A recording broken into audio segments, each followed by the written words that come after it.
Friends, நம்ம இன்னைக்கு இந்த வீடியோவில் என்ன பார்க்க போகிறோம்னா புனித பிரான்சிஸ் சவேரியாரோட ஆலயம் தான் பார்க்க போகிறோம். இது எங்கே இருக்குதுன்னு பார்த்தீங்கன்னா தூத்துக்குடி மறை மாவட்டம் திருச்செந்தூர் பக்கத்தில் இருக்குது.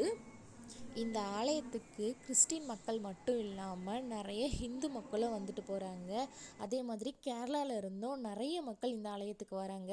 இந்த ஆலயம் வந்து ஒரு கடற்கரை ஓரத்தில் தான் அமைஞ்சிருக்கு. இந்த வியூ பார்க்குறதுக்கே ரொம்ப அழகாக இருக்கும். அப்படியே ஒரு மன நிறைவான ஒரு அமைதியான பிளேஸாக இருக்கும். இது என்னன்னு பார்த்தீங்கன்னா, புனித சவேரியார் வந்து இந்த ஊருக்கு போதிக்க வரும்போது இந்த குகையில் தான் அவர் வந்து வாழ்ந்தார். இது வந்து கடற்கரையை ஒட்டி இருக்குது. அவர் ஒரு குச்சால் அந்த பாறையை தோண்டி உண்டாக்குனது தான் இந்த கிணறு. கடல் பக்கத்தில் இருந்தாலும் இந்த கிணற்றோட தண்ணி வந்து நல்ல தண்ணி. இப்போவுமே மக்கள் வந்து இது ஒரு புனித தீர்த்தமாக எடுத்துகிட்டு போகிறாங்க. உடல்நலம் இல்லாதவங்க, அதே மாதிரி குழந்தை பாக்கியம் இல்லாதவங்களாம் நம்பி இந்த தண்ணியை குடித்தா நிச்சயமாக அவங்களுக்கு வந்து உடல் சுகம், குழந்தை பாக்கியம் கிடைக்குது.